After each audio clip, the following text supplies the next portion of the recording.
기업들의 호실적에도 불구하고 여전히 미국과 중국 간의 추가적인 발표 내용들이 전해지지 않으면서 간밤 뉴욕 증시는 일제히 다시 한번 약세의 마무리를 지었습니다.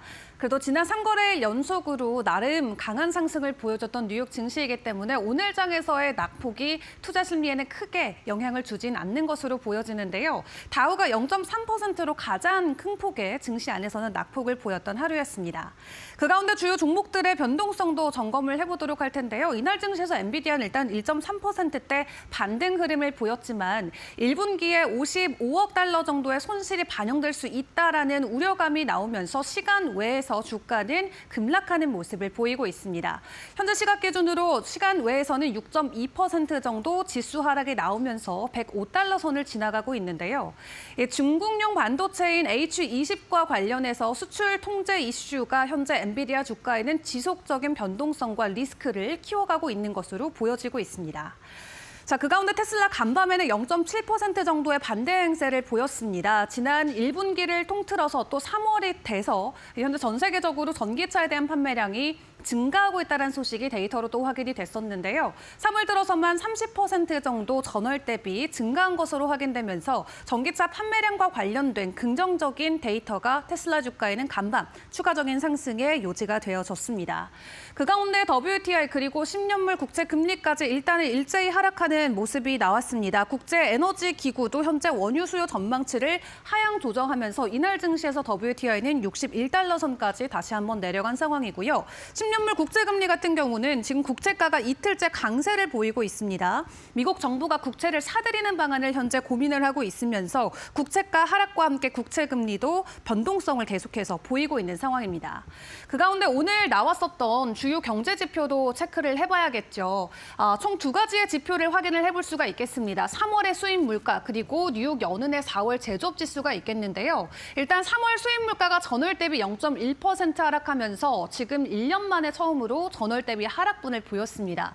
오히려 관세 때문에 수입 물가가 더 증가하지 않을까 하는 우려감이 있었는데 일단은 관세에도 불구하고 깜짝 하락세를 보였다라는 부분 사실은 유가가 굉장히 가격이 낮았기 때문에 전월 대비 하락된 것으로 확인이 됐습니다. 시장에서는 이러한 움직임이 장기적으로 지속되지는 않을 것으로 예상을 하고 있기 때문에 다음 달에 나오는 데이터도 추가적으로 확인을 해봐야 될 것 같고요. 그리고 뉴욕의 연은 4월 제조업 지수를 확인을 해보시면 마이너스 8.1로 전월 대비는 11점 올라간 게 확인이 됐습니다. 그 지난달에는 마이너스 20점대를 기록을 했고 그 다음 달에는 마이너스 8.1점이 나온 건데요. 일단 해당 수치만 놓고 봤을 때는 기업들의 단기 전망이 24년 만에 최악의 상황까지 치달은 것을 다시 한번 경험을 해볼 수가 있겠습니다. 이런 경제 지표가 혼조돼 있는 가운데 간밤 트럼프 대통령의 관세 발언도 투자 심리에 어느 정도 영향을 미칠 수밖에 없었겠죠. 일단 미국 쪽의 입장은 확실합니다. 공은 중국에 있기 때문에 중국이 미국에게 먼저 협상 제안을 해야 된다라고 이야기를 하고 있고요. 미국은 먼저 협상에 나설 이유가 없다라고 이야기를 하면서 추가적으로 품목 관세와 관련해서도 당장은 내용을 밝힐 게 없다라고 재차 강조하기도 했습니다. 그런 가운데 유럽 같은 경우는 간밤 미국과 함께 첫 협상 진행을 했는데 해당 자리에서 중국산 철강과 관련된 부분들 그리고 자동차를 무관세로 진행하는 부분에 대해서 논의를 나눴다라고 하고요. 시장의 분위기가 이렇게 혼조돼 있는 가운데 월가에서의 전망치를 놓고 확인을 해보면 계속해서 연말에 대한 전망치들은 계속 낮아지고 있는 상황은 확인이 되고 있습니다. S&P 500 지수 연말에 6,000선을 제시했었던 제프리스 같은 경우도 5,300선까지 하향 조정을 한 상황인데요. 기업들의 EPS의 성장률이 계속해서 둔화된다라는 부분 그리고 현재 시장 안에서 경기 민감주보다는 방어주를 선호해야 된다라는 부분을 함께 공개하기도 했습니다. 자, 그렇다면 이런 시장 안에서의 특징이 있었던, 이슈가 있었던 종목들은 어떤 것들이 있을까요? 첫 번째 판부터 확인을 해보겠습니다. 이날 증시에서 보잉이 2%대 지수 하락을 보였습니다. 미국이 중국한테 고율 관세를 부과하겠다라고 하자 중국은 정부 차원에서 보잉을 사지 말아라라는 조치를 내렸다라고 하고요. 해당 이슈와 함께 트럼프 대통령도 중국이 보잉기를 사지 말라고 했다라는 것을 비난을 하는 글을 SNS에 올리기도 했는데 이날 증시에서 2%대 추가적 추가적인 하락이 나왔습니다. 관세에 대한 어느 추가적인 완화 조치가 나오지 않는다라고 했을 때 보잉의 주가는 계속해서 약세가 이어질 수도 있겠고요. 그 가운데 넷플릭스는 5% 가까이 올랐죠. 이렇게 트럼프 관세로부터 자유로운 종목과 그렇지 않은 종목의 희비가 극명하게 엇갈리고 있는 요즘입니다. 트럼프 관세 프리존으로도 불릴 수 있는 콘텐츠 관련주들 그 안에서의 대장주인 넷플릭스는 오늘 5% 가까운 반등을 보였는데 일단 앞으로의 전망이 긍정적인 부분이 투자자들의 심리를 자극시켜준 것으로 보여집니다. 오는 30년까지 매출 2배 확대 그리고 시가총액도 1조 달러를 돌파해낼 것이다라는 내용이 회의를 통해서 공개가 됐다라고 하는데요. 이 예측되어 있는 전망대로 잘 올라갈 수 있을지 일단 연초 대비 넷플릭스 주가는 10%대 상승을 보이면서 다른 기술주와는 확연하게 다른 모습을 보여주고 있습니다. 그 가운데 오늘 실적을 발표한 뱅크 오브 아메리카도 추가적인 가격 상승 흐름이 나왔죠. 긍정적인 호실적과 함께 3.6%대 반등에 성공했는데요. 1분기의 실적이 시장의 예상치를 상회하는 모습을 보였고 일단 12개 분기 연속으로 지속적인 성장을 이어가고 있다는 부분에서 상당히 의미 있는 모습을 보여주고 있음을 확인을 해볼 수가 있겠습니다. 그 외 반도체 이슈들도 함께 점검을 해보도록 하겠습니다. 일단 반도체 관련해서는 AMD가 이날 증시에서 강보합권의 마무리를 지었습니다. 차세대 프로세서 개발 소식을 가지고 왔고 또 추가적으로 AMD 같은 경우도 지금 미국 안에서 공장 생산을 거의 다 마무리 지어가는 국면에 있습니다. 올해부터 본격적으로 생산에 들어갈 것으로 보여지고 있는 가운데 엔비디아의 대항마로 떠오르고 있는 만큼 앞으로에 대한 변동성도 계속 주목을 해보시는 게 좋을 것 같고요. ASML 같은 경우도 1.5%대 지수 상승을 보였는데 추가적인 변동성이 어떻게 나올지 일단 오늘 발표되는 실적 가장 중요하게 보셔야 될 것 같습니다. 시장에서는 긍정적으로 전망치를 내놓고 있는데 실제 다음 분기에 대한 컨센서스가 어떻게 나오는지에 따라서 주가는 급등락을 보일 수가 있겠고요.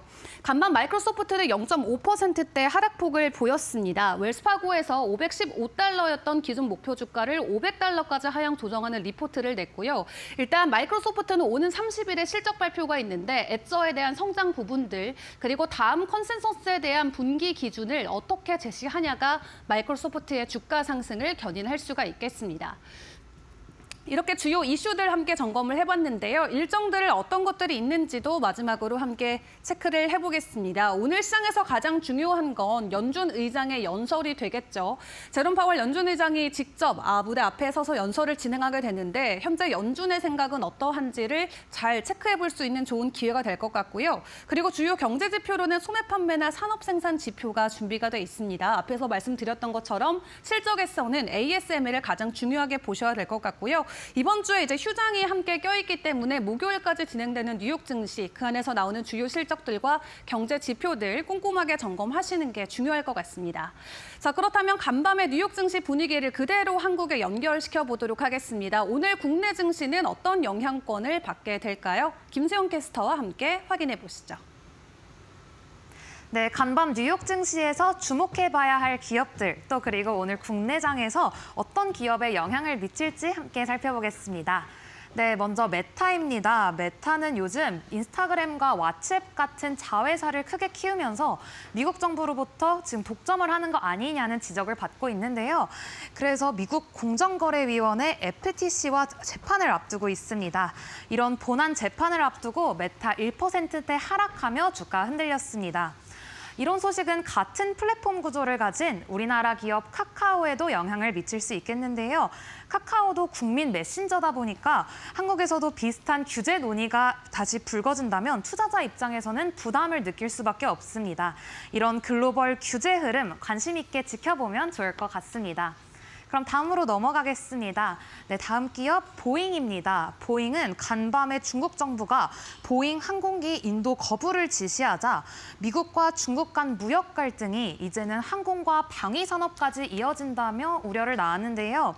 이 소식은 또 전 세계 항공 납품망이 흔들릴 수 있다는 소식으로 전해졌습니다. 이런 우려 때문에 오늘 한화 에어로스페이스에도 간접적인 영향을 줄 수 있습니다. 한화 에어로스페이스는 항공 엔진과 부품 등을 보잉을 포함한 글로벌 기업들에 납품을 하고 있고요. 그로 인해서 납품 지연과 물량 조정 이슈에 대비할 필요가 있어서 국내 공급망 안정성에 대해서 주목해봐야 할 기업입니다.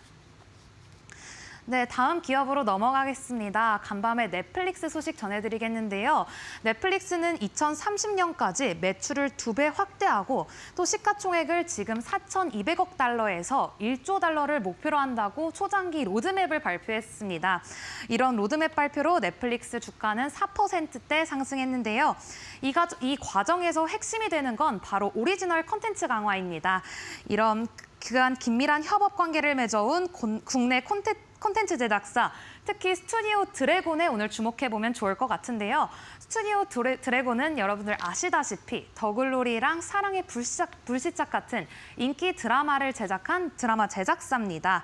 이렇게 글로벌 확장이 계속된다면 한국 제작 콘텐츠의 해외 진출 기회도 커질 수 있다는 점에서 오늘 스튜디오 드래곤 주목해보면 좋을 것 같습니다. 네, 이제 반도체 얘기로 넘어가 볼 텐데요. 네, AMD는 최근 차세대 서버용 반도체 EPYC의 프로세스를 개발하고 있습니다. 이는 TSMC의 2나노미터 공정으로 생산될 예정인데요. 이런 고성능 칩이 늘어난다면 후공정에서 테스트와 패키징을 담당하는 파운드리 기업들이 수혜를 볼 확률이 높습니다. 이런 파운드리에 특화된 기업, 우리나라에는 보시면 DB 하이텍이 있는데요. DB 하이텍은 후공정과 파운드리 수요 증가로 반사이익 기대해 볼 수 있기 때문에 오늘 국내장에서 주목해 보시면 좋을 것 같습니다. 네, 다음은 디어앤 컴퍼니입니다. 트럼프 대통령이 자신의 SNS에 중국의 농산물 보복 관세에 맞서서 미국 농민들을 직접 보상하겠다는 의지를 밝히면서 이 농산물 관련 정책 기대감이 커졌는데요. 미국에서 이런 기대감이 퍼지자 디어앤컴퍼니 같은 농기계 기업의 주가가 반응을 했습니다.